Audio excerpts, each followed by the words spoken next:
32 million people in the US of Irish heritage. I think there are a lot more. Everyone I meet has a grandparent or great-grandparent or great-great-grandparent that has come from Ireland, and we cherish that.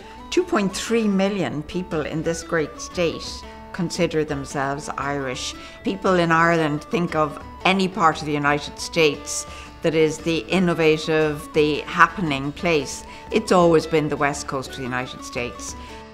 I think it's a sense of adventure. I think it's an amazing state in which to live. I mean, there isn't a better state than California in my books. You have everything that you need in this state, whether you want to ski or whether you want to surf or whatever you want to do in between, it's all here. And it's a historic relationship. We share ancestry, people to people, but we also share, I think, an ambition for the future. Many Irish actually came to California before California even became a US state. Of course, the gold rush in 1849, the building of the Transcontinental Railroad in 1865, the Irish played an important role in those two pivotal events. The Irish have always played a very important role as a cornerstone and as a very large community within the San Francisco population, and continues to do so. Sports is a very important part of the relationship. Of course, the GAA, the Gaelic Athletic Association, has fields to play Irish football and hurling out at Treasure Island.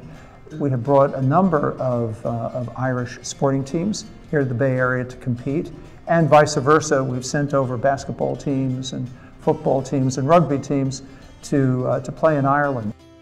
I remember watching Chips as a kid, Ponch and John, right? So seeing the freeways and all that in the 80s and watching that in Ireland, I was like, right, that's the place for me. So as soon as I could come to California, I did. One of the world's largest sporting volunteer organisations is Ireland's largest diaspora organisation globally. This is also the case in California, with its heart at their headquarters on San Francisco's Treasure Island, where children and adults compete week in, week out. It's a huge social thing for the Irish community, you know, bringing the Irish Americans together. It gives us a way to teach our own kids about the Irish culture. We have 3 games really. We've Gaelic football, hurling and handball. Hurling is the fastest game on the planet on grass. It's played in 2 halves of 35 minutes with no timeouts. We have a massive tournament called the Continental Youth Championships out in Dublin, California. We have the bones of about 2,000 little kids between the ages of 4 and 18 playing 450 to 600 games of Gaelic football and hurling over the course of 4 days. The sports that we play, the Gaelic Athletic Association, I would liken that to be one of the best immigrant networks in the world. 2.3 million Irish people call California home, with 750,000 in the Bay Area alone. A full 10% of the US population is Irish, 36 million at last count. There are many ways that Irish people connect, through business, culture, politics, and family. The United Irish Cultural Centre brings to San Francisco and the West Coast social events, music theatre, and even a place to buy your favourite Irish foods. The Irish Centre is the hub for all things Irish in the Bay Area. A lot of people go there for celebrations of life, for Irish music. Their ambitious Project 2025 will see the construction of a new hearth for Ireland in California.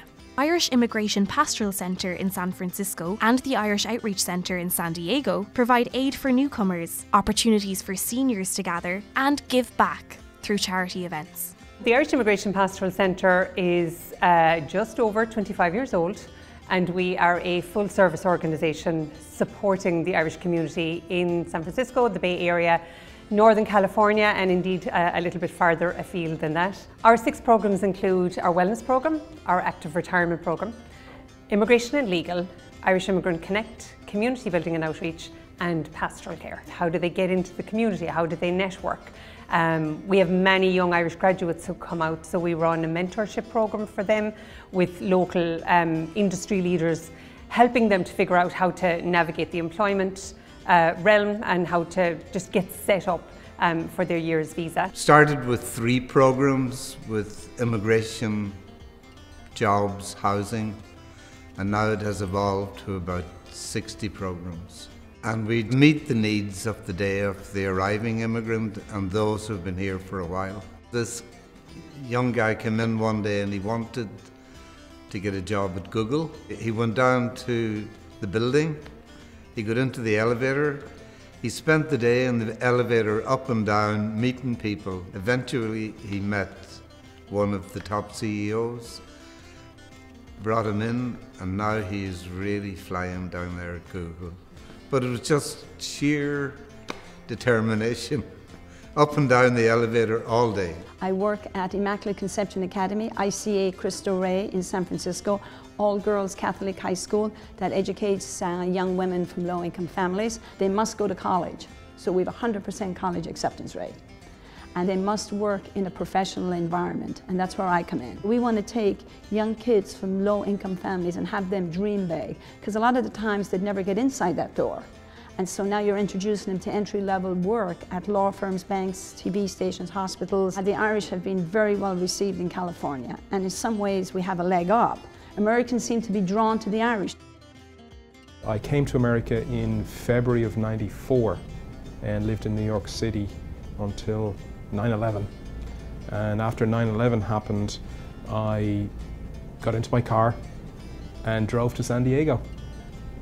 Being in the food business and the hospitality trade, I think there's one key similarity between the two. We're very blessed in this state, as Ireland too, where we're able to get the best of products. So we got all our vegetables, we got all of our fish or meat locally.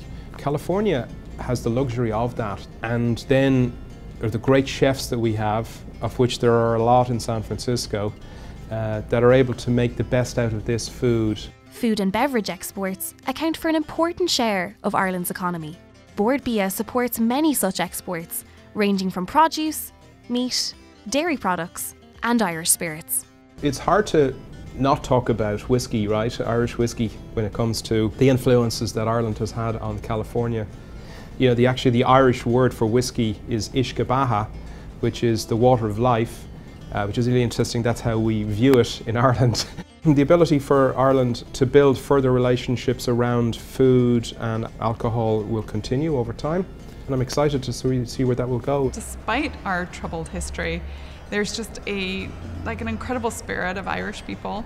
When we get together, we do like a few beers, a few Guinnesses, maybe the odd whiskey, but there's also the spirit of music, laughter, storytelling, and a feeling of community that's like nothing else.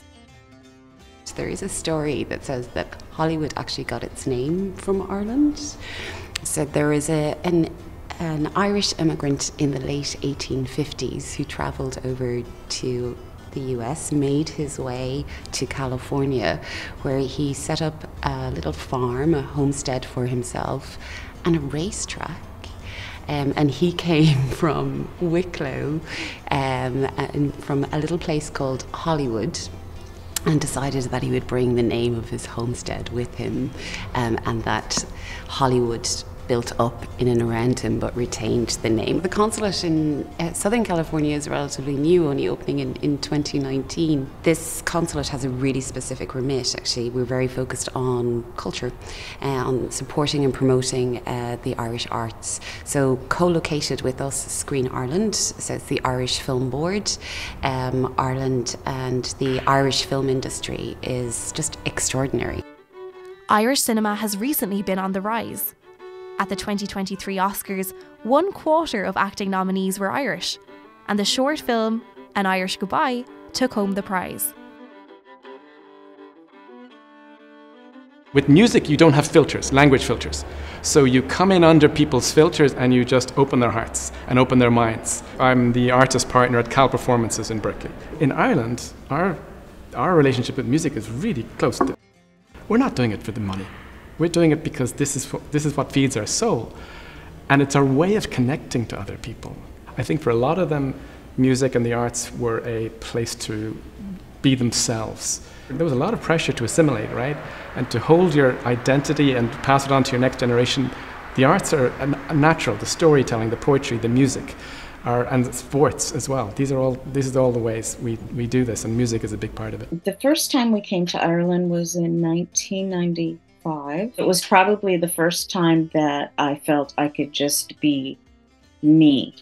And people were talking to me just as an American, not as an African American or a Black person. They'd say like, yeah, and where are your people from?